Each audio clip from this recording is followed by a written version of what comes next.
اللهم صل على سيدنا محمد وعلى آل سيدنا محمد كما صليت على إبراهيم وعلى آل إبراهيم في العالمين إنك حميد مجيد.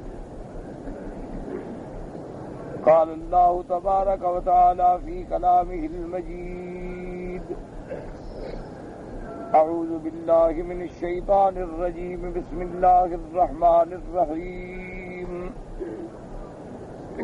هل ينظرون إلا أن تأتيهم الملائكة أو يأتي ربك أو يأتي بعض آيات ربك يوم يأتي بعض آيات ربك لا ينفع نفسا إيمانها لم تكن آمنت من قبل أو كسبت في إيمانها خيرا قل انتظروا إنا منتظرون.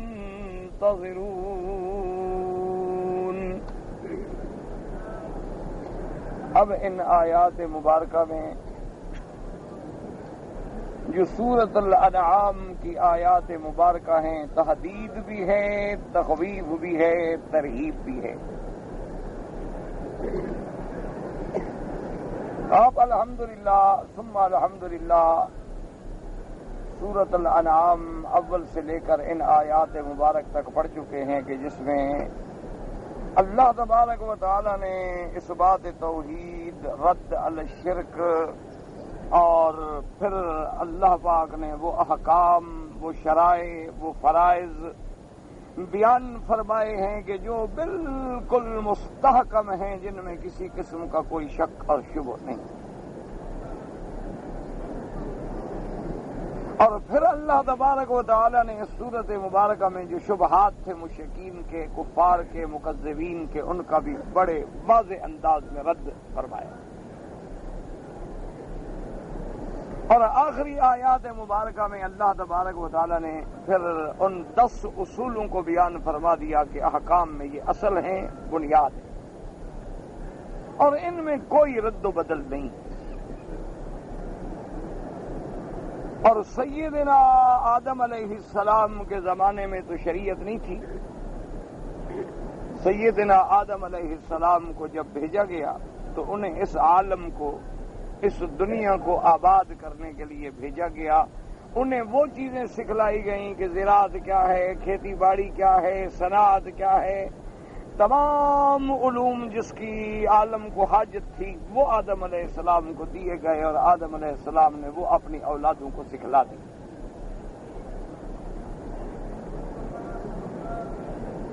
اللہ تبارک و تعالی نے جیسے آدم علیہ السلام کو اسماء کل شیء کا علم دیا، اسی طرح ان اشیاء کے استعمال کا بھی علم دیا. صرف نام یاد رکھنے سے تو کوئی فائدہ نہیں. اب ایک آدمی بس یہ یاد رکھے کہ یہ اینک ہے، بھی اینک کس کام آتی ہے، اگر اس کا پتہ نہ ہو تو صرف اینک اینک کہتا رہے تو کوئی فائدہ تو نہیں ہے. تو علم دینے کا معنی یہ ہے کہ اللہ نے انہیں ایک تو ساری چیزوں کے اسماء عطا فرما دیے، علوم عطا فرما دیے کہ یہ درخت ہے، یہ دابہ ہے، یہ جبل ہے، یہ شجر ہے، یہ حجر ہے، یہ حشرات ہیں، یہ جمادات ہیں، یہ نباتات ہیں، اور ساتھ ان کے فوائد، منافع اور صنعت کا علم بھی عطا فرمایا.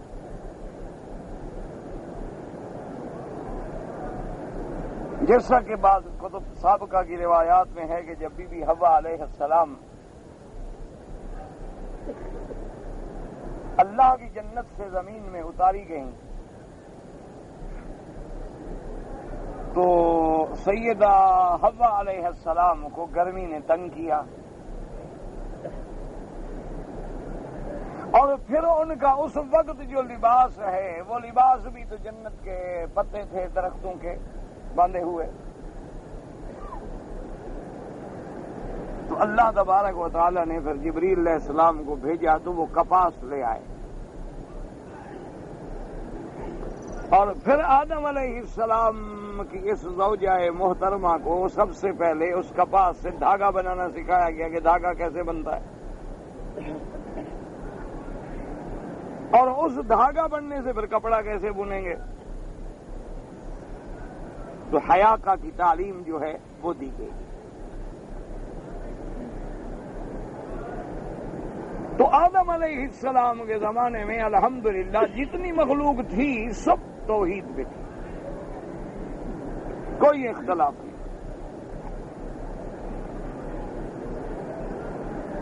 پھر جوں جوں اولاد بڑھتی گئی، خدا کی قدرت ہے کہ جب آبادیاں بڑھتی ہیں تو پھر جرائم بڑھتے ہیں، یہ فطری بات ہے۔ پہلے آپ 100 آدمی ہوں، پھر 1000 ہو جائیں،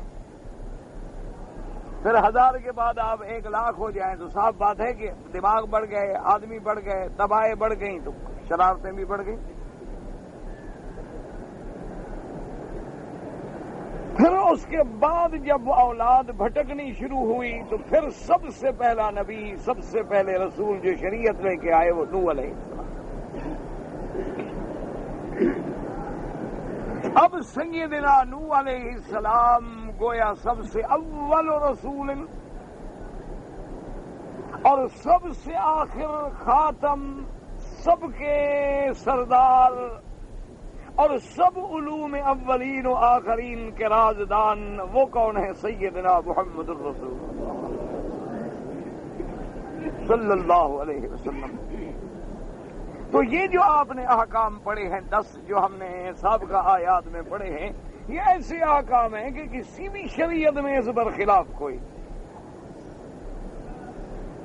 اور بعض علماء نے یہ بھی لکھا ہے کہ صرف شریعت نہیں بلکہ اگر عقل انسانی سلیم ہو، یعنی آدمی پاگل نہ ہو جائے، اس کا عقل ٹھیک ہے، عقل ٹھکانے پر ہے، تو کوئی آدمی بھی بغاوت کو نہیں کہتا کہ اچھی بات ہے، کوئی آدمی بھی نہیں کہتا کہ قتل کرنا اچھی بات ہے، کوئی آدمی نہیں سمجھتا کہ زنا اچھی بات ہے، کوئی آدمی نہیں سمجھتا کہ یتیم کا مال کھا جاؤ،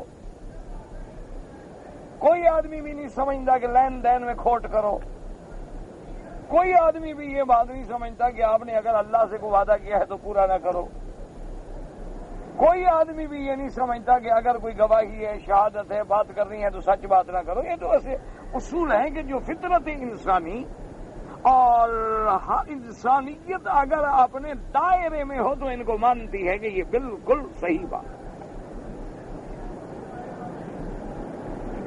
تو جب اتنے دلائل کے بعد کفار نے پھر بھی حیل و حجتیں کی اور بہانے بنائے، تو پھر آپ نے سابقہ آیات میں پڑھا، اللہ نے فرمایا کہ ہم تمہارا کوئی عذر نہیں باقی رکھنا چاہتے کہ تم یہ کہو جی ہمارے پاس نبی نہیں آیا، تو لو ہم نے نبی بھیجا، اور نبی بھی وہ بھیجا جو سارے نبیوں کا امام۔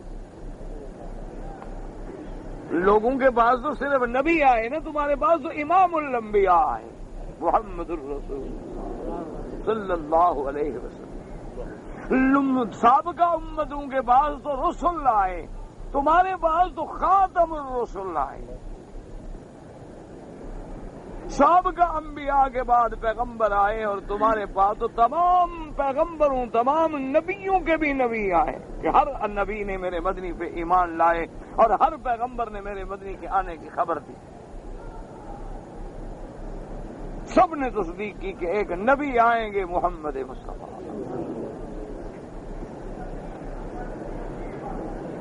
تو یہ عذر بھی ختم ہو گیا کہ جی ہمارے پاس تو نبی نہیں آیا۔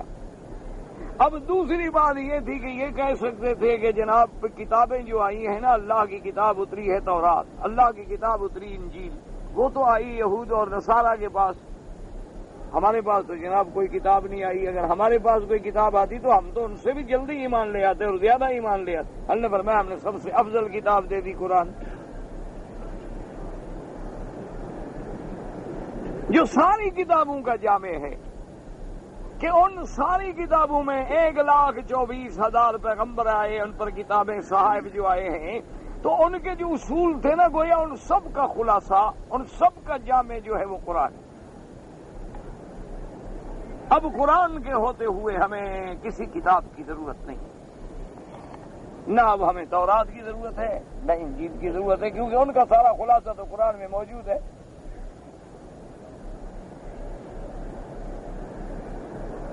اسی لیے سرکار دو جہاں رحمت للعالمین حبیب رب العالمین سیدنا محمد العربی الامی الہاشمی صلی اللہ علیہ وسلم، آپ نے جب سیدنا عمر کو تورات پڑھتے ہوئے دیکھا تو حضور ناراض ہو، حضور نے فرمایا عمر کیا کر رہے ہو، تم تورات پڑھے، اگر آج موسیٰ زندہ ہوتے وہ بھی قرآن پڑھتے. یعنی خود اگر اللہ موسیٰ علیہ السلام کو بھی بھیجتے لما وسعوا الا اتباعی، وہ بھی میرے متبع ہو کے چلتے. تو اللہ نے فرمایا کہ دیکھو جی افضل الانبیاء والرسل اور افضل الکتب ہم نے تمہیں دے دیا تاکہ تمہاری حجت قیامت میں باقی نہ رہے.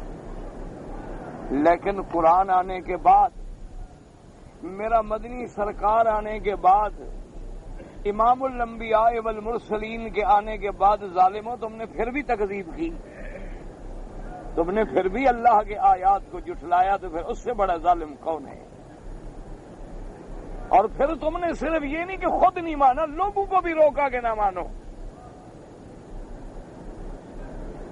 تو پھر ہم بھی ایسا بدلہ دیں گے ان روکنے والوں کو کہ پھر ان کو سمجھ آ جائے گی کہ اللہ کا عذاب کیا ہوتا. یہ باتیں آپ پڑھ چکے، اب اس آیت کو سمجھیں گے انشاءاللہ تو آسانی ہوگی کہ اس میں تحدید ہے. اللہ نے فرمایا میرا محبوب کتاب قرآن آ گیا، میرا مدنی آپ آ گئے، شریعت مطہرہ آ گئی، یہ پھر بھی نہیں مانتے تو کیا سوچ رہے ہیں کب مانیں گے یہ؟ دیکھو نا جی، آپ کسی کو نصیحت کرتے ہیں، آپ کہتے ہیں دیکھو میرے بھائی تم نے ہمارا جو ہے نا، تمہارے والد نے مثال کے طور پر ہمارے پیسے دینے ہیں. وہ کہتا ہے کہ جناب مجھے کیا پتا. وہ کہتے ہیں جناب یہ دیکھو تمہارے باپ کا لکھا ہوا، یہ دیکھو گواہ موجود ہیں، اور بھائی اپنے رشتہ داروں سے پوچھ لو، فلاں فلاں فلاں سب کے سامنے ہم نے دیے. اب بھی اگر وہ نہ مانے تو پھر باقی کیا رہ جاتا ہے؟ اس لیے ان آیات میں اللہ پاک نے ان مکذبین کے لیے تحدید کیا. فرمایا هل ينظرون الا ان تأتيهم الملائكة او يأتي ربك او يأتي بعض آيات ربك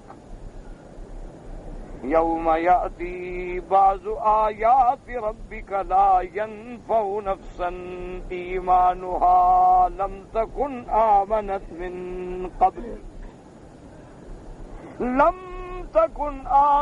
من قبل أو كسبت في إيمانها خيرا. اللہ نے فرمایا میرے محبوب صلی اللہ علیہ وسلم آپ ان کو کہیں، ان مشرکین کو، کفار کو، معاندین کو، کہ کس بات کی تم انتظار کر رہے ہو؟ اس بات کی کہ آئیں اللہ کے فرشتے، او یاتی ربک، یا تیرا رب خود آئے، یا تیرے رب کی نشانیاں، یا تیرے رب کی بعض نشانیاں آئیں. تم اس وقت کا انتظار کر رہے ہو، پھر تم ایمان لاؤ گے. اللہ نے فرمایا تو پھر سن لو کہ جس دن تیرے رب کی بعض نشانیاں آ گئیں اس دن تم کو ایمان فائدہ نہیں دے گا اگر اس سے پہلے تم ایمان نہیں لائے. یا ایمان لے آئے تم لیکن تم نے اعمال صالحہ نہیں کیے تو اب اس کے بعد تمہیں فائدہ نہیں. اور آخر میں فرمایا میرے محبوب ان کو کہہ دو قل انتظروا انا منتظرون. اچھا تم بھی انتظار کرو، ہم بھی انتظار کر رہے ہیں اللہ کے فیصلے کے دن کا. کیا مانا کہ حل ينظرون الا ان تأتيهم الملائکہ. یہ ظالم کہتی ہیں کہ فرشتے اتر کے آئے. اللہ نے فرمایا ظالمو جس دن فرشتے آ گئے یا تیرا رب آئے خود. کیا مانا؟ یاد رکھو ایسی جتنی آیتیں ہیں ہمارا ایمان ہے، جو قرآن میں ہے، جو حدیث میں ہے، اس کے ظاہر پر ہمارا ایمان ہے کہ قیامت والے دن اللہ تشریف لائیں گے.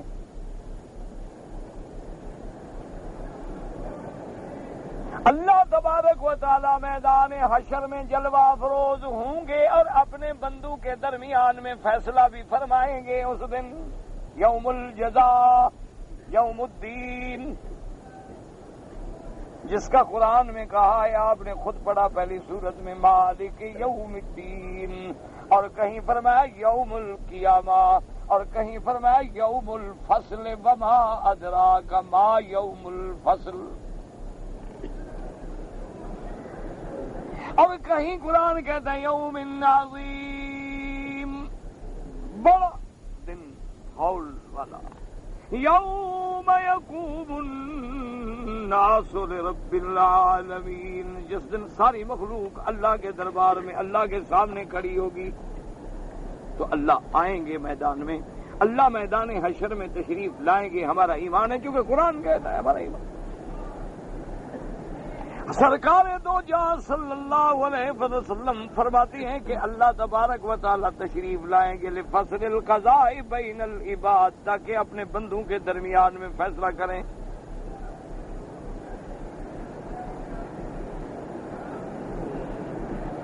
اسی طرح دوسرے قرآن فرماتا ہے دوسری جگہ حل یاتیہم، کہ اللہ آئیں گے فی ظلل من الغمام والملائکہ، بادلوں تحت بادلوں میں آئیں گے، لیکن ان کے آنے کی کیفیت کیا ہوگی، بیٹھنے کی کیفیت کیا ہوگی، ہم کیفیت میں بحث نہیں کریں گے، ہم ایمان لائیں گے۔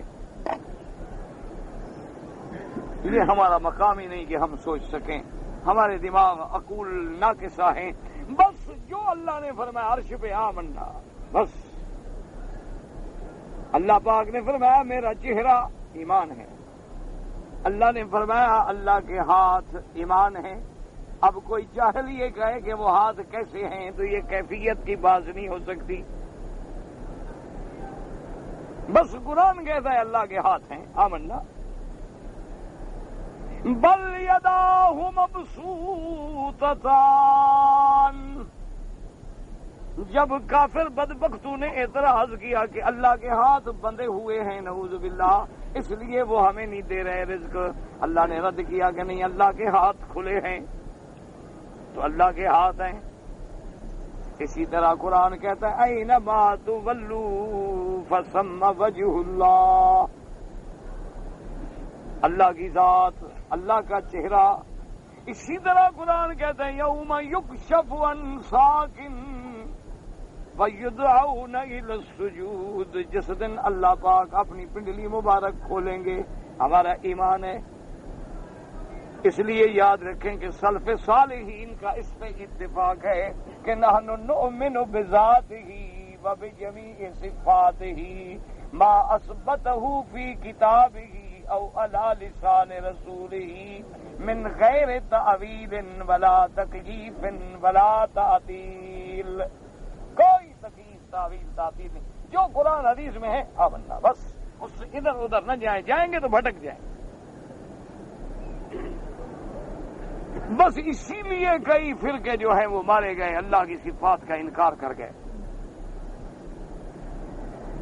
اور کئی فرقے جو ہیں انہوں نے تعویل کی اور بھٹک گئے۔ اس لیے قاعدہ یہ ہے کہ جو صفت اللہ نے قرآن میں یا میرے محبوب کی زبان مبارک میں بیان کی ہے، بڑھائیں بھی نہیں، اپنی طرف سے اور صفت نہ لگائیں، بس وہ جو بیان ہوئی، اور وہ جو بیان ہوئی اس کے ظاہر پر ایمان لائیں، اس کے اندر اس کی کیفیات میں اور کنہوں میں نہ جائیں۔ اس کی آسان بات وہ ہے جو حضرت امام مالک، امام دار الہجرہ رحمت اللہ علیہ، اللہ کے کروڑوں رحمتیں ہوں حضرت امام مالک پہ، ایک آدمی آیا، اس نے امام صاحب سے پوچھا کہ اللہ عرش پہ ہے؟ قرآن جو کہتا ہے استوى علی العرش، تو اللہ عرش پہ؟ ہم نے فرمایا کہ بالکل، لیکن کیا پیارا جواب دیا، فرمایا الاستواء معلوم وَكَيْفِيَّتُهُ مَجْهُولٌ، فرمایا عرش پہ تو ہے لیکن کیسے ہے یہ ہم نہیں بتلا سکتے، اور فرمایا ان باتوں کا سوال کرنا جو ہے وہ بھی عقل کے خلاف ہے۔ تم بندے ہو، خدا کے بارے میں ایسی باتیں کیوں پوچھتے ہو؟ پہلے بندوں کا مسئلہ تو حل کر لو، خالق کی باتیں تو بعد میں کرنا۔ تو اللہ آئیں، اس میں کوئی شک نہیں، اور فیصلہ بھی فرمائیں گے۔ اچھا، اس لیے قرآن کہتا ہے اِلَّا أَن تَأْتِيَهُمُ الْمَلَائِكَةُ أَوْ يَأْتِيَ رَبُّكَ، اور آگے قرآن کہتا ہے او یاتی بعض آیات ربک، یا تیرے رب کی بعض نشانیاں، یوم یاتی بعض آیات ربک، اور یہ کافر بدبخت جو مانگ رہے ہیں جس دن وہ نشانیاں آ گئیں، لا ينفع نفسا ایمانھا، پھر کسی کو اس کا ایمان جو ہے فائدہ نہیں دے گا اگر وہ پہلے ایمان نہیں لا چکا۔ اب قرآن نے یہاں بیان نہیں کیا کہ وہ کون سی نشانی ہے جس کے بعد ایمان فائدہ نہیں دے گا، یاد رکھو قرآن نے اس کا نام نہیں لیا، بس قرآن کہتے ہیں او یاتی بعض آیات ربک، اور یوم یاتی بعض آیات ربک لا ينفع نفسا ایمانھا لم تکن آمنت من قبل او کسبت فی ایمانھا خیرا۔ یہاں بھی قرآن کہتا ہے کہ جب وہ تیرے رب کی کچھ نشانیاں آئیں گی، وہ کون سی نشانی ہے قرآن نام نہیں لیتا، لیکن اس کی تفسیر حدیث مبارک میں موجود ہے بروایت سیدنا ابی ہریرہ رضی اللہ تعالی عنہ۔ اسی طرح اور بھی میرے محبوب کے صحابی ہیں جنہوں نے روایت کی ہے، حضور پاک نے فرمایا کہ اذا طلعت الشمس من مغربها، جس دن سورج مشرق کی بجائے مغرب سے نکلے گا اس دن توبہ کے دروازے بند ہو جائیں گے، بس ختم۔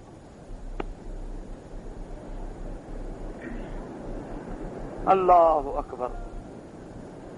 اچھا، اور خدا کی شان یہ ہے کہ جب سورج مغرب کے مشرق کے بجائے مغرب سے نکلے گا، ہم تو سو کے اٹھیں گے نا، کیا پتا آج کدھر سے نکلتا ہے۔ دیکھو نا جی، ہم تو رات گزار کے اٹھیں گے نا، چلو صبح نماز والے چلو شکر ہے نماز پڑھ لیں گے، لیکن پتہ تو نہیں سورج کدھر سے نکلتا ہے، تو لہٰذا توبہ پہلے کر لو، کہیں ایسا نہ ہو کہ کل ہی نکل آئے۔ اچھا، اور کیفیت پتہ ہے کیا ہوگی کہ جس دن سورج مغرب سے نکلے گا، جتنی زمین میں مخلوق ہوگی سارے کلمے پڑھنا شروع کر دیں گے، لیکن اللہ فرمائیں گے ظالموں اب ایمان کا دروازہ بند، اب ضرورت نہیں ہے، کیونکہ قدرت کا یہ فیصلہ ہے کہ جب عذاب دیکھ لیا جائے، عذاب دیکھنے کے بعد کوئی ایمان لائے تو وہ ڈنڈے والا ایمان ہے، وہ دل والا ایمان نہیں، اور اللہ وہ ایمان قبول نہیں کرتے جو جبر سے لایا جائے۔ پھر تو ہر کوئی مانے گا نا، اب قیامت سامنے آ جائے پھر کیا کرو گے؟ قیامت والے دن جب جہنم سامنے آ جائے گی، جو آج کہتے ہیں نا قیامت نہیں ہوگی، ہم قبروں سے نہیں اٹھیں گے، ہم مرنے کے بعد نہیں اٹھیں گے، جب قیامت سامنے ہوگی، جب جہنم سامنے ہوگی تو فرشتے کہیں گے الم یاتکم نذیر قالوا بلا قد جاءنا نذیر فکذبنا وقلنا ما نزل اللہ من شیء ان انتم الا فی ضلال کبیر۔ اللہ فرماتا ہے فرشتے کہیں گے ظالموں جہنم جو جا رہے ہو، کیا تمہیں دنیا میں اللہ نے ڈرانے والے نہیں بھیجے؟ پیغمبر نہیں آئے تمہارے پاس؟ اللہ کے نبی کے بھیجے ہوئے عالم صحابہ تابعی مجتہدین ائمہ نہیں آئے؟ کہیں گے آئے، اب تو کہیں گے آئے، کیوں جہنم سامنے کھڑی، اب کیا کریں؟ اور جی آئے تھے لیکن ہم نے نہیں مانا، ہم نے تکذیب کی، ہم نے جھٹلایا انہیں، اور پھر حسرت کری قالوا لو كنا نسمع او نعقل ما كنا في اصحاب السعير۔ کہیں گے ہائے کاش ہم نے ان پیغمبروں کی، نبیوں کی، اللہ کی طرف بلانے والوں کی بات سنی ہوتی یا سمجھی ہوتی تو آج ہم جہنم کا ایندھن نہ بنتے۔ اللہ فرمائیں گے فَاعْتَرَفُوا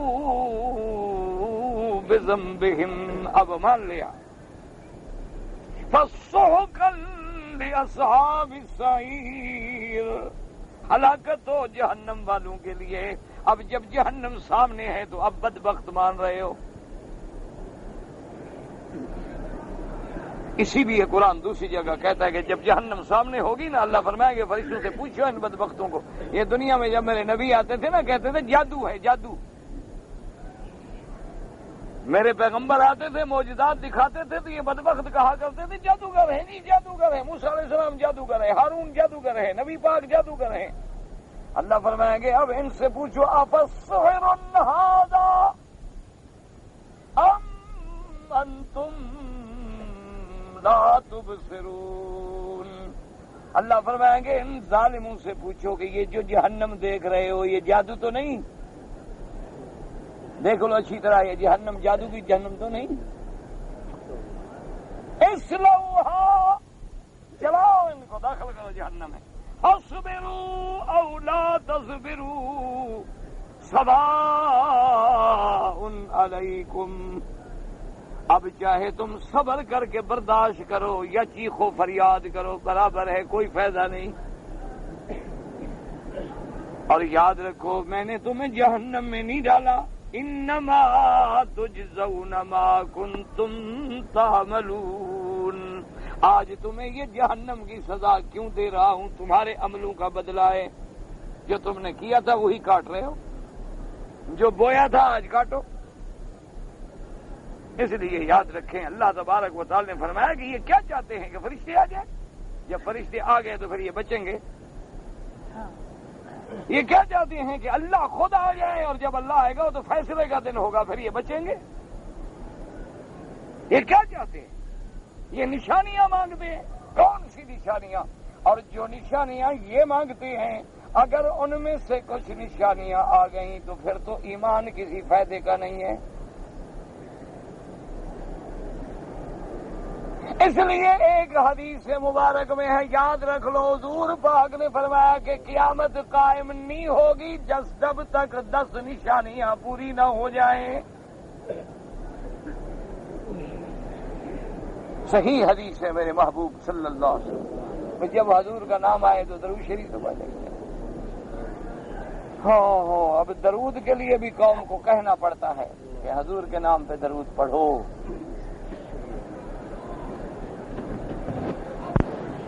اللہ اکبر۔ امتی کا تو کام ہی یہ ہے نا کہ جب محبوب کا نام سنے تو زبان پہ خود بخود درود آ جائے،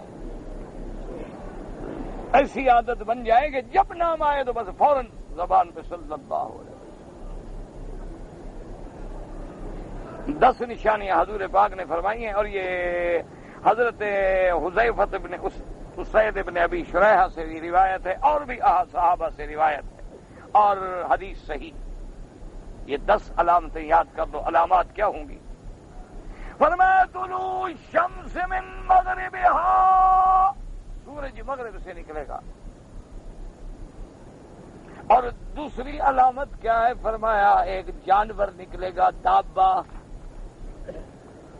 وہ دابہ کہاں سے نکلے گا؟ یہ صفا کی پہاڑی سے، یہ جہاں تم صفا مروہ دوڑتے ہو نا، اسی جگہ سے نکلے گا۔ اور تیسری چیز کیا ہے؟ فرمایا الدخان، دھواں، ساری دنیا دھواں دھواں ہو جائے۔ اور چوتھی چیز کیا ہے؟ فرمایا یاجوج و ماجوج، یاجوج ماجوج قوم جو بند ہے وہ نکلے گی۔ کتنا ہو گئی؟ 4 ہو۔ اور اس کے بعد فرمایا خروج عیسی ابن مریم، عیسیٰ ابن مریم آئیں گے، آسمانوں سے اتریں گے، کہ 5 ہو۔ اور اس کے بعد حضور نے فرمایا کہ دجال نکلے گا، اور فرمایا 3 خسف آئیں گی۔ خسف مانا زمین میں دھنس جانا، اس کو کہتے ہیں خسف۔ کوئی چیز زمین میں دھنس جائے اس کو کہتے ہیں خسف۔ 3 آئیں گی، ایک مشرق میں، ایک مغرب میں، اور ایک جزیرہ عرب میں۔ اور اس کے بعد حضور نے فرمایا کہ ایک آگ نکلے گی، ایک آگ نکلے گی، تخرج من قعر عدن، عدن کے اصل سے، عدن شام یمن کا علاقہ ہے عدن، ایک صنع ہے ایک عدن ہے، عدن سے نکلے گی اور آگ ایسے ہوگی کہ تحشر الناس ماہم، اب لوگوں کو بھی قبروں سے نکالا گیا ہوگا اور وہ ان کو ہانک ہانک کے چلا کے لے جائے گی میدان محشر شام میں۔ فرمایا جب تک یہ 10 نشانیاں نہیں ہوں گی اس وقت تک قیامت نہیں آئے۔ اچھا، اب اس حدیث مبارک کے پڑھنے سے بہت بڑے مشکلات ہو گئے۔ وہ اس لیے کہ حضور نے فرمایا کہ پہلی نشانی یہ ہوگی کہ خود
اس لیے بات کو سمجھو کہ بھئی سورج مغرب سے نکل آیا، ایمان ختم۔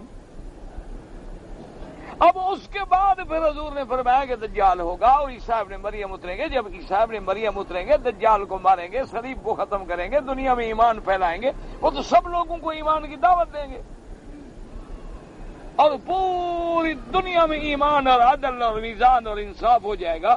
تو جب ایمان کا فائدہ ہی نہیں ہوگا تو پھر عیسیٰ ابن مریم کس بات کی دعوت دیں گے؟ تو اس لیے یاد رکھیں، اس کے محدثین کرام نے یہ کام ہوتا ہے ائمہ کا۔ حدیث مبارک تو ہر کوئی پڑھ لیتا ہے نا۔ آج کل تو مشکل ہو گئی ہے نا جی، کیا کریں؟ اگلے دن ایک آدمی مسئلہ پوچھنے آیا تو مجھے جو آتا تھا، جو مجھے جتنا میرے سمجھ تھی میں نے اس کو بتا دیا، تو کہتا ہے جی یہ جو حدیث پاک آپ نے سنائی ہے یہ حدیث بخاری شریف میں ہے۔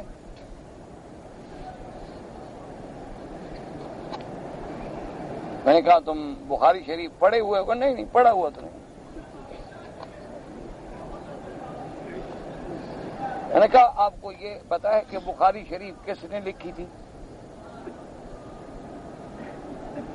کہتے جی یہ بھی پتا ہے۔ تو انہوں نے کہا پھر کیا فائدہ ہوگا میں آپ کو بتاؤں گی حدیث بخاری میں ہے یا نہیں ہے، جب تمہیں نہ تو بخاری کا پتا نہ تمہیں لکھنے والے کا پتا۔ ایک نام سن لیا ہے جی بخاری میں ہے حدیث، جو حدیث بخاری میں نہ ہو نعوذ باللہ وہ صحیح نہیں۔ کوئی عقل کی بات کرو۔ آخر امام بخاری نے جب حدیثیں لکھی ہیں تو خود حدیثیں کہاں سے لی؟ بخاری شریف سے لکھی ہوئی نہیں تھی۔ بات کو سمجھو، امام بخاری رحمت اللہ علیہ نے بخاری شریف لکھی، ٹھیک ہے، بخاری شریف جب لکھی ہے تو اس وقت انہوں نے حدیثیں کہیں سے لی ہیں کہ نہیں لی؟ تو جہاں سے حدیثیں لی ہیں تو بخاری تو نہیں تھی، پھر کہاں سے لے آئے حدیثیں؟ عقل ہی نہیں، سمجھ ہی نہیں۔ ایک مزاج بن گیا ہے ہر بات کا، ایک اصول بن گیا ہے، دماغ بن گیا اور سمجھتے ہیں کہ ہم بڑا دین کا کام کر رہے ہیں۔ دین کا کام نہیں، لوگوں کو بھٹکا رہے ہو۔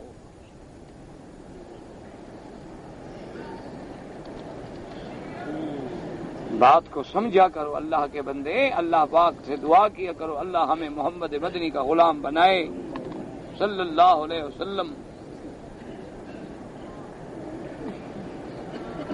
آخر امام بخاری رحمت اللہ علیہ نے حدیثیں جو لکھی ہیں ایمان سے کہو، آخر کہیں سے حدیث لی ہے تو لکھی ہے نا بابا. اور جیسا کتابوں میں آتا ہے کہ آپ نے 1,00,000 حدیث حفظ کی اور ان میں سے جمع کتنی کی؟ 6,000. تو آپ نے وہ 1,00,000 حدیث کہاں سے لی؟ تو اور کوئی کتابیں تھیں تو امام بخاری نے لی نا، ان میں سے پھر آپ نے چنا نا، مثلا کہ یہ 6,000 جو ہے اس میں کوئی شک شبہ نہیں، تو یہ بھی تو کہیں اور سے لی ہے نا، خود اپنے پاس تو نہیں تھی. تو اس لیے یاد رکھا کرو، یہ بات ضروری نہیں ہوتی کہ جو بخاری اور مسلم میں ہو وہ صحیح ہے اور جو ترمذی میں ہو وہ غلط ہے، جو نسائی میں ہو، جو ابن ماجہ میں ہو، سنن ابی داؤد میں ہو، مسند امام احمد میں ہو، مصنف ابن ابی شیبہ میں ہو، مصنف عبدالرزاق میں ہو، مسانید میں ہو، سنن میں نہ دیکھنا یہ پڑتا ہے کہ سند درست ہے. الحمدللہ روایت کرنے والے لوگ جو ہیں وہ صحیح ہیں، ان میں کسی قسم کی کمزوری نہیں ہے، بس بات ختم ہے. چاہے وہ کسی کتاب میں ہو، موطا امام مالک میں ہو، موطا امام محمد میں ہو، کہیں. تو اس لیے ہمیشہ یاد رکھیں کہ اس حدیث میں بڑی مشکلات آئیں. علماء کو نے کہا کہ یہ بات کیسے ہو گئی کہ حضور نے فرمایا کہ طلوع الشمس من مغربہا، اس کے بعد خروج الدابہ کہ پھر جانور نکلے گا، اور اس کے بعد آپ نے فرمایا کہ نزول عیسیٰ ابن مریم، خروج الدجال، خروج یاجوج ماجوج. تو جب دروازہ ہی ایمان کا بند ہو گیا تو عیسیٰ علیہ السلام کس ایمان کی دعوت دیں گے؟ بس اب سمجھ لو مسئلہ، اب اس کا جواب سمجھو، کیونکہ سوال سمجھ نہ آئے تو پھر جواب سمجھ نہیں آتا. ہمیشہ اصولی بات ہے کہ پہلے بندہ سوال تو سمجھے نا، اگر سوال ہی دماغ میں نہ بیٹھے گا تو جواب کیا بیٹھے گا؟ اب محدثین کرام نے جواب یہ دیا کہ دراصل حضور نے یہ 10 نشانیاں بتلائیں، لیکن یہ نہیں پابندی لگائی کہ باقی ترتیب ایسے ہوگی. یہ 10 چیزیں تھیں، حضور نے بیان فرمائی کہ ان 10 چیزوں کا ظہور ہوگا، پھر قیامت آئے گی، لیکن ان میں آگے پیچھے ترتیب کیا ہوگی یہ کوئی ضروری نہیں. اس لیے ان علماء نے لکھا کہ عیسیٰ ابن مریم کے آنے کے بعد یہ واقعہ پیش آئے گا، طلوع الشمس من مغربہا، گویا یہ سب سے آخری نشانی ہوگی، اس کے بعد ایمان ختم. ورنہ تو پھر اللہ کے نبی کو اتارنے کی کیا ضرورت ہے؟ آسمانوں سے اتریں گے، وہ آگے پوری دنیا میں دعوت ایمان دیں گے، دنیا سے یہودیت مٹ جائے گی، نصرانیت مٹ جائے گی، اور دجال کو قتل کریں گے، صلیب کو توڑیں گے، جزیے کو ختم کریں گے، یملأ الارض عدلا وقسطا، اور پوری دنیا میں انصاف اور عدل کا دورہ ہو جائے گا. اس لیے علماء نے فرمایا کہ اس مغالطے میں آ کے لوگوں کو مشکلات پڑ گئیں کہ بھی ذکر میں حضور پاک نے ایک چیز کو پہلے ذکر فرما دیا. اچھا، ایسے بہت ساری جگہ ہیں کہ اللہ نے عمل صالح کو پہلے ذکر فرمایا، ایمان کو بعد میں ذکر فرمایا.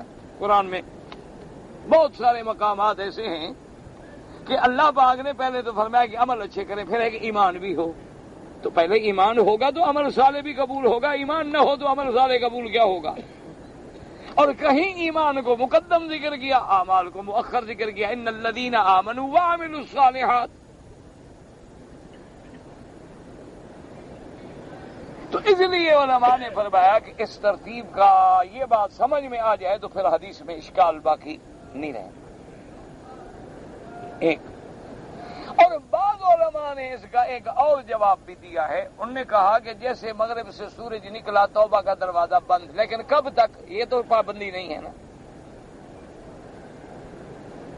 ایمان قبول نہیں ہوگا، لیکن کب تک؟ کوئی پابندی نہیں. 1 سال، 2 سال، 3 سال، 4 سال، 5 سال، اس کے بعد پھر کھول دیا. تو جس نے بند کیا تھا اسی نے کھول دیا، تو ہم کون ہیں روکنے والے؟ بعض علماء نے اس کا یہ جواب دیا. اور اسی طرح یہ بات بھی یاد رکھیں کہ جب سورج مغرب سے نکلے گا تو اس کے بعد تقریباً 120 سال تک یہ دنیا تقریباً رہے گی. اب دونوں چیزیں نہیں ہوں گی، یعنی اگر سورج نکل آیا مغرب سے، جو کافر ہے اب وہ کہتا ہے لا الہ الا اللہ رسول اللہ، تو ایمان قبول نہیں. اچھا مومن پہلے ہے، ایمان لا چکا ہے لیکن عمل سارے نہیں کیے، گناہ گناہ گناہ گناہ، اب وہ توبہ کرنا چاہتا ہے گناہوں سے تو توبہ بھی قبول نہیں۔ جیسے ایمان قبول نہیں اسی طرح توبہ بھی قبول۔ اچھا اسی طرح پھر ایک اور بات ہے کہ جب یہ سورج ادھر سے نکلے گا تو یہ قیامت کی علامت ہو گئی نا، اب قیامت سامنے آ گئی۔ جب قیامت سامنے آ گئی، ہم نے اس عذاب کو دیکھ کے ایمان لائے تو وہ اللہ کے یہاں اس ایمان کی کوئی حیثیت نہیں۔ اسی لیے ایک اور حدیث پاک میں حضور نے فرمایا کہ جب بندہ بیمار ہو جاتا ہے، مرنے لگتا ہے، تو فرمایا توبہ قبول ہوتی ہے لیکن اس وقت تک ما لم یغرغر، صحیح حدیث ہے حضور پاک کی، فرمایا جب بندے کو غرغرہ لگ جائے، غرغرہ کا کیا مانا کہ پانی ڈالو نا کر کے باہر نکالا دے، اندر نہیں جاتا، اب ختم ہو گیا نا، اس کو کہتے ہیں غرغرہ، کہ پانی ڈالا کر رہا ہے لیکن اندر نہیں جا رہا، مانا ہے کہ خلاص۔ تو فرمایا جب یہ وقت آ جائے تو پھر بھی توبہ قبول نہیں ہو۔ اور اسی طرح ایک بات یاد رکھیں کہ اگر خدا نہ کرے دعا مانگیں کہ اللہ پاک حضور کی امت سے عذاب اٹھا لیں اور حضور پاک کی ساری امت پہ رحمتوں کے فیصلے فرمائیں، اور اللہ تبارک و تعالی میرے محبوب کی امت کو پھر عزت عطا فرمائے، غلبہ عطا فرمائے اور ذلت سے بچا دے۔ اگر خدا نہ کرے اگر عذاب نازل ہو جائے کسی امت پر تو اس وقت سارے توبہ کریں پھر بھی توبہ قبول نہیں ہوتی۔ اس کی مثال قرآن میں موجود ہے کہ جب اللہ کا عذاب آیا اور فرعون ڈوبنے لگا، جب فرعون دریائے نیل میں ڈوبنے لگا، غوطہ لگا، آیا نا غوطہ، خدائی شدائی تو نکل گئی نا جہاں سے تھی، اب ہوا شواد اکھڑ گئی نا جی، جب اللہ پکڑتا ہے نا پھر وہ غرور شرور تو سارے ٹوٹ جاتے ہیں نا۔ تکبر تو اسی کی ذات کو زیبا ہے نا، بندہ جو تکبر کرے جس کبھی کوئی نقصان نہیں، اس کی شان ہے کبریا، العظمت ازاری والکبریاء ردائی، یہ اس کی شان ہے، بندے کو کیا کبر۔ تو اب جناب جب غوطہ لگانا جی حضرت کو، تو ایک دفعہ غوطہ ہے نا پانی میں نکلا، آمنت برب موسیٰ و ہارون، اللہ میں ایمان لایا ہوں بس۔ اللہ نے فرمایا الآن وقد عصیت قبل وکنت من المفسدین، بدبخت آج تمہیں ایمان یاد آیا ہے، ابھی تو دنیا کے پانی کا غوطہ آیا ہے، جہنم کا پانی تو آگے ہے۔ الآن اب ایمان لا رہے وقت صحیح تھا قبل، پہلے تو بڑا نافرمان تھا، انا ربکم الاعلی، اور میں اور میں اور میں، اور کہاں گئی میں؟ اللہ نے فرمایا اب نہیں ایمان۔ بعض روایات میں ہے، اللہ جانے کتنی سچی ہیں، اللہ عالم، کیونکہ ہمارے قرآن پاک میں تو ہے نہیں، حضور سرکار دو جہاں کے فرمان مبارک میں بھی ہے نہیں ہے، تو سابقہ کتابوں کی باتیں، اور سابقہ کتابوں کی باتوں کا کوئی اعتبار تو ہوتا نہیں۔ تو آتے ہیں کہ جب اس نے کہنے لگا نا کہ آمنت برب موسیٰ و ہارون، تو جبریل جو دیکھ رہے تھے نا مٹی اٹھائی اور فرعون کے منہ میں ڈال دی، نے کہا ارحم الراحمین، نے کہیں ایسا نہ ہو کہ بخش دیں، لیکن ہے یہ روایت اللہ عالم، کیوں جبریل کسی کو ایمان سے کیوں روکے؟ اچھا دوسری بات یہ ہے کہ اگر اللہ معاف کرنے آئے تو جبریل کی مٹی سے رک جائیں گے؟ کچھ ایسی بھی روایتیں ہوتی ہیں، اللہ، اس لیے میں نے کہا اللہ عالم کہ وہ روایت کتنا صحیح ہے غلط ہے اللہ جانتا ہے، تو اس لیے اس وقت بھی توبہ قبول اس لیے ہے کہ من ماتا قامت قیامت ہو، جب بندہ مر گیا اس کی تو قیامت ہو گئی، کیونکہ اب اس نے واپس تو آنا نہیں نا، اس نے تو اس دن اٹھنا ہے جس دن قیامت ہوگی، اس لیے اس کی تو قیامت آ گئی، جب قیامت آ گئی تو اب ایمان کا کیا فائدہ ہوگا؟ اس لیے اللہ نے فرمایا میرا محبوب یہ بدبخت کیا سوچ رہے ہیں کہ نشانیاں نشانیاں نشانیاں، جب وہ نشانیاں آ گئی تو ان کو کیا فائدہ ہوگا؟ اس وقت تو ایمان قبول ہی نہیں ہوگا۔ اور اس کے بعد پھر آخری تحدید ہے، کتنی بڑی تحدید ہے اللہ رحم، فرمایا قل انتظروا انا منتظرون،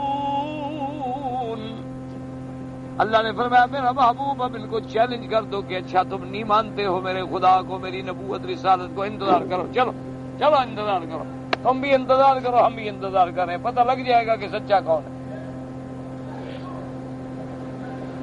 اس لیے یہ تحدید ہے، اس سے بڑی تحدید کیا ہو سکتی ہے کہ اللہ کا نبی کہا کہ جاؤ انتظار کرو، نہیں مان لاتے ہو نہ ہو۔ اسی لیے قرآن دوسری جگہ بھی کہتا ہے نا فَمَنْ شَاءَ مِنْكُمْ فَلْيُؤْمِنْ وَمَنْ شَاءَ فَلْيَكْفُرْ۔ اللہ فرماتا ہے جو چاہے ایمان لا کے موحد بن جائے اور جو چاہے کفر کرے، جاؤ تمہاری بات، کیوں اللہ کو کیا نقصان؟ تو اس لیے ان آیات مبارکہ میں کیا ہے؟ تحدید ہے۔ اور یاد رکھنا ایک بات کہ اس وقت تک قیامت قائم نہیں ہوگی جب تک ایک بندہ بھی زمین میں اللہ اللہ اللہ کہنے والا ہے قیامت میں۔ جس دن زمین میں اللہ کا نام لینے والا نہیں رہے گا اور شرار الخلق ساری دنیا جو ہے برے لوگوں سے بھر جائے گی تو پھر کیا؟ اللہ تبارک و تعالیٰ کی قیامت جب پھر قیامت آئے گی، اللہ ان زلزلۃ الساعۃ شیء عظیم، وہ قیامت کے آنے کا جو زلزلہ ہوگا، جو دھڑکا ہوگا، وہ ایسا بڑا ہوگا کہ تضع کل ذات حمل حملھا۔ اللہ نے فرمایا قرآن میں کہ وہ ایسا وقت ہوگا کہ حاملہ حمل پھینک دے گی، بیٹا ماں کو چھوڑ دے گا، ماں اولاد کو چھوڑ دے گی، ہر آدمی ہکا پکا ہوگا، اس کے بعد ختم ہو گیا۔ وَصَائِقَ مَن فِي السَّمَاوَاتِ وَمَن فِي الْأَرْضِ۔ بس۔ اور اسی طرح یہ بھی یاد رکھ لو کہ قرآن میں جتنی علامات ہیں قیامت کی، علامات صغرا بھی ہیں، علامات کبریٰ بھی ہیں۔ اور یہ بھی یاد رکھ لیں کچھ علامات ہیں جو نفخ سور سے پہلے کی ہیں، اور کچھ ایسی ہیں جو نفخ سور کے بعد کی ہیں اور نفخ ثانیہ سے پہلے کی ہیں، اور کچھ وہ علامات ہیں جو نفخ ثانیہ کے بعد کی ہیں۔ اس لیے جب جمع کرتے ہیں نا لوگ گھبرا جاتے ہیں کہ یہ نشانی ادھر ہے اور یہ نشانی ادھر ہے، تو ترتیب نہیں ہوتی، اللہ نے ان سب نشانیوں کو جمع کر دیا ہے۔ اچھا، ہر نشانی کو کبھی اس کو ذکر کیا، کبھی اس کو، وجہ کیا ہے کہ جب بھی کوئی نشانی دیکھو تو توبہ کے لیے تیار ہو جاؤ، کہیں ایسا نہ ہو کہ سورج نکل آئے۔ اس لیے اللہ نے قرآن میں کسی نشانی کو واضح نہیں کیا کہ یوم یاتی بعض آیات ربک، تاکہ بندہ ڈرتا رہے کہ کوئی نشانی بھی دیکھے تو فوراً توبہ کرے، کوئی نشانی بھی دیکھے تو فوراً توبہ کرے۔ اس لیے قرآن پاک نے ان نشانیوں کی وضاحت بیان نہیں کی، ان کو اجمال میں رکھا، ان کی تفصیل بیان نہیں کی، تاکہ بندے کا خوف جو ہے وہ غالب رہے اور اللہ کی طرف اس کا رجوع جو ہے وہ قائم رہے۔ اللہ آپ کو بھی مجھے بھی توبہ کی توفیق عطا فرمائے۔ استغفر اللہ استغفر اللہ استغفر اللہ ربی العظیم من كل ذنب واتوب الیہ، استغفر اللہ الذی لا الہ الا هو الحی القیوم واتوب الیہ۔ اللہ اکبر۔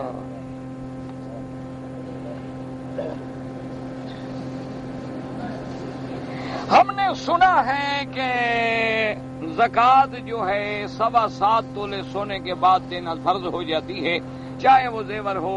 ہاں یاد رکھو آپ نے ٹھیک سنا ہے، لیکن سمجھا کچھ کم ہے، سنا تو آپ نے ٹھیک ہے۔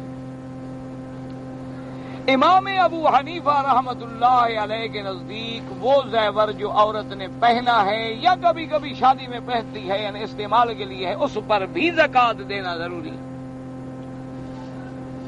امام احمد ابن حنبل رحمت اللہ علیہ فرماتے ہیں کہ جو زیور عورت نے پہنا ہوا ہے یا پہننے کے لیے رکھا ہوا ہے، کبھی کبھی پہنتی ہے سال میں چاہے ایک دفعہ پہنے، یعنی بیچنے کے لیے نہیں، کاروبار کے لیے نہیں، بزنس کے لیے نہیں، ہے اس کے زیور پہننے کا، تو اس پر زکوٰۃ نہیں ہے۔ یہ امام احمد ابن حنبل رحمت اللہ علیہ کا قول، اس لیے آپ نے ٹھیک پڑھا ہے، حنفی حضرات کے نزدیک زکوٰۃ ہے۔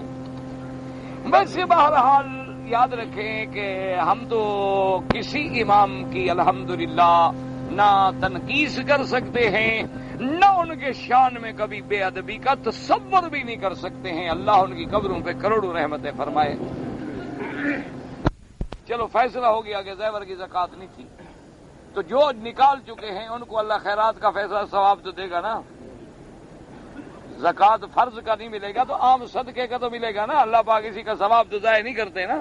ان اللہ لا یضیع اجر المحسنین. اچھا اگر قیامت میں فیصلہ ہو جائے کہ زکوٰۃ دینی تھی اور جس نے نہیں دی وہ کیا کرے گا؟ اس لیے ہم نے جتنا پڑھا ہے، ہم طالب ہیں، بس طالب بھی ابھی کہاں بنے ہیں، طالبوں کے بھی خادم ہیں. اللہ طالب بھی بنا دے، علم کا طالب بھی بنا دے تو سبحان اللہ. طالب ہونا کوئی چھوٹی سی بات تو ہے نہیں. حضور نے فرمایا جو علم قرآن حدیث کے طالب ہیں اسی طلب میں پڑھتے پڑھتے مر جائیں تو قیامت میں ان کے اور میرے درمیان میں صرف ایک درجے کا فرق ہوگا. طالب العلم ہونا کو مذاق تھوڑی ہوتی ہے. عالم تو عالم ہیں. تو ہم تو خیر طالبوں کے بھی غلام ہیں اور خادم ہیں، لیکن یہ حقیقت ہے بغیر کسی اعتراض کے اور بغیر کسی بغض کے کہ ہم نے یہ دیکھا ہے کہ امام ابو حنیفہ رحمۃ اللہ علیہ جس مسئلے میں بھی کوئی فیصلہ لیتے ہیں تو تمام قرآن حدیث پہ ذخیرے پہ نظر رکھتے اور ایسا جامع معنی قول لیتے ہیں کہ ساری حدیثوں پہ عمل ہو جائے. اب دیکھو نا رمضان مبارک آ رہا ہے انشاءاللہ. جو لوگ 8 تراویح پڑھتے ہیں ہمیں کوئی جھگڑا نہیں، ہم نے کبھی ان کی توہین نہیں کی. اللہ ہمیں بچائے کہ ان کے پاس بھی ایک حدیث ہے کہ بی بی عائشہ سے پوچھا گیا کہ حضور کتنی رکعتیں پڑھتے ہیں تو آپ نے فرمایا کہ حضور 8 رکعتیں پڑھتے ہیں، رمضان ہو یا غیر رمضان، یعنی رمضان کا مہینہ ہو یا رمضان کا مہینہ نہ ہو تو حضور 8 رکعتیں پڑھتے ہیں. انہوں نے اس حدیث سے لے لیا کہ حضور رمضان میں بھی 8 پڑھتے، لہذا ہم 8 پڑھتے. ہمیں ان سے کوئی جھگڑا نہیں، کوئی گلہ نہیں، کوئی نعوذ باللہ ان کی شان میں توہین نہیں، اللہ بچائے. لیکن ایک حدیث مبارک میں قیام اللیل کی جب آپ حدیثیں پڑھیں گے تو آپ کو 12 بھی ملیں گی، آپ کو 13 بھی ملیں گی. اور آپ کو پھر حضرت عمر کا ابی ابن کعب پہ جمع کر کے 20 رکعتیں پڑھنے کی روایت اور اجماع صحابہ بھی ملے گا. تو اب اصولی بات یاد رکھیں کہ جب آپ 20 پڑھیں گے تو 13 والے پہ عمل ہو گیا، 12 والے پہ عمل ہو گیا، 8 والے پہ بھی عمل ہو گیا. سب پہ عمل ہو گیا کہ نہیں ہو گیا؟ اگر آپ 8 پڑھیں گے تو 12 والی، 13 والی، 20 والی وہ تو سب رہ گئی.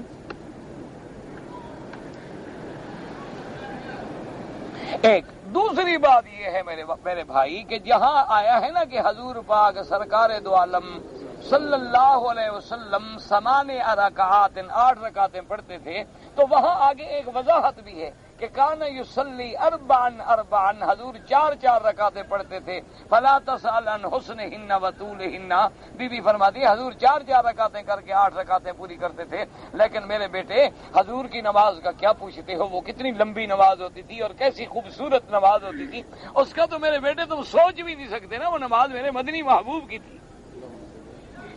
تو اس لیے بھی امام صاحب کہتے ہیں کہ بھی وہ تو 4 رکعتیں تھیں، تراویح تو 2 رکعت ہوتی ہے، 4 رکعت تھوڑی ہوتی ہے. اس کا مطلب ہے وہ تہجد کے بارے میں بی بی عائشہ پوچھ رہی ہے اور صحابہ بھی تہجد کا سوال کر رہے ہیں کہ بھی رمضان میں بھی حضور تہجد پڑھتے تھے جب تراویح پڑھ لیے 20 رکعت. تو بی بی نے کہا ہاں حضور نے کبھی 8 نہیں چھوڑی، رمضان ہو یا غیر رمضان، حضور تہجد ہمیشہ پڑھتے. تو کہتے ہیں کہ اس کا تعلق تہجد کے ساتھ ہے، تراویح الگ چیز ہے، تہجد الگ چیز ہے. بہرحال میرے کہنے کا مقصد یہ ہے کہ امام صاحب بڑی احتیاط کرتے ہیں، ایسا قول لیتے ہیں کہ جس میں میرے محبوب کی ساری حدیثیں آ جائیں اور اللہ کا قرآن آ جائے، سنت محمد مصطفیٰ آ جائے. اور اگر ایک مسئلے میں 2 حدیثیں مل رہی ہیں تو جامع حدیث کو لے لیں گے کہ بھئی تاکہ دونوں احادیث رسول اللہ پر عمل ہو جائے. دعا کریں اللہ ہمیں حضور کے حدیثوں کا اتباع سنت کا اور حضور کی غلامی کا شرف نصیب کرے. اگر ایک عورت احرام باندھے ہوئے پاکستان سے عمرے کے لیے آ رہی تھی اور جہاز کو روک دیا گیا اور اس کو جہاز کے بعد جو ہے پھر 7 دن تک اور سیٹ نہیں ملی تو وہ اگر احرام میں رہی اور 7ویں دن اسی جہاز پہ بیٹھ کے اسی احرام اسی نیت کے ساتھ مکے آ کے عمرہ کر لیا، کوئی جرمانہ نہیں. اگر اس نے 1 دن بعد، 2 دن بعد، 7 دن بعد احرام وہی کھول دیا، کھول دینے کا معنی کیا ہے؟ عورت کا احرام تو ہوتا نہیں نا. کھول دینے کا معنی یہ ہے کہ بال شال کنگھی دینی شروع کر دی، خوشبو صابن استعمال کر لیا، ناخن کاٹ لیے، میاں بیوی کٹھے لیٹ گئے، معنی احرام کھول دیا نا، اسے پابندیاں ختم کر دی احرام کی. تو اب اس کے ذمے ہے کہ عمرہ بھی قضا کرے اور ایک بکری دم بھی ادا کرے، کہ جب کسی کو عمرے سے روک دیا جائے تو وہ احرام نہیں کھول سکتا جب تک بکری ادا نہ کرے۔ میرے محبوب مدینے پاک سے جب عمرے کے لیے آ رہے تھے تو آپ کو بھی کفار مکہ نے روک دیا نا کہ عمرہ نہ کرو جی، ہم مکے میں نہیں آنے دیتے، تو حضور نے بکری بھی دی، بال کٹائے، احرام سے نکلے، پھر اگلے 3 سال جو ہے عمرہ قضا پہ تشریف لے آئے۔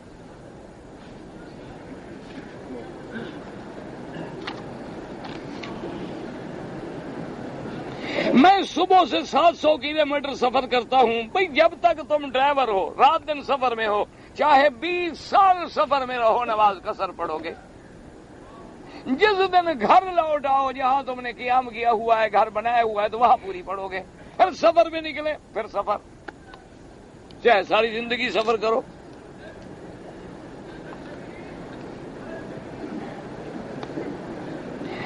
اگر قرآن کی تلاوت کر کے ہم اللہ کے اولیاء کو ثواب دینا چاہیں کوئی بات نہیں، امام ابو حنیفہ رحمۃ اللہ علیہ کے نزدیک ان کو ثواب پہنچے گا۔ امام شافعی رحمۃ اللہ علیہ قرآن کے ثواب کے قائل نہیں ہیں، وہ کہتے ہیں کہ آپ جو پڑھ کے بھیجتے ہیں اس کا کوئی ثواب نہیں ہوتا، ہر بندے کو وہی ثواب ہوگا جو اس نے خود پڑھا تھا۔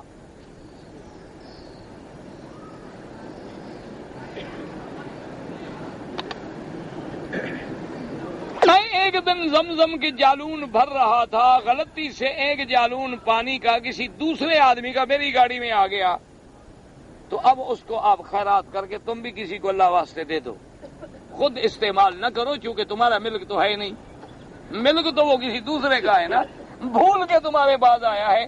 اگر بھول کے کوئی چیز تمہارے پاس آ جائے تو وہ تمہارے لیے حلال تو نہیں ہو جاتی۔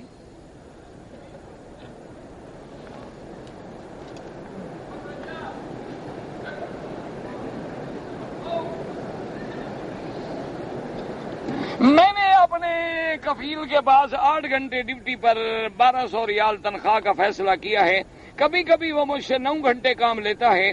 اگر آپ راضی ہیں تو پھر تو اس کو کوئی گناہ نہیں، اور اگر آپ راضی نہیں ہیں تو وہ آپ سے زیادہ کام نہیں لے سکتا، اپنی ڈیوٹی کے مطابق زیادہ لے گا تو اللہ کو جواب دے گا۔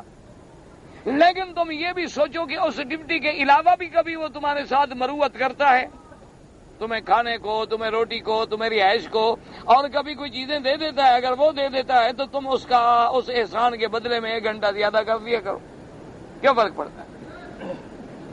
آدمی یہ تو سوچتا ہے کہ میری ڈیوٹی 8 گھنٹے ہے اور تنخواہ 1200 ریال، یہ بھی سوچتا ہے کہ اس نے اور جو تمہیں گھر دیا ہوا ہے، مکان دیا ہوا ہے، رہائش دی ہوئی ہے، اکٹھے بیٹھ کے کھانا کھلاتا ہے۔ ہمارے ملک میں تو سپاہی کو کوئی ساتھ نہیں بیٹھنے دیتا،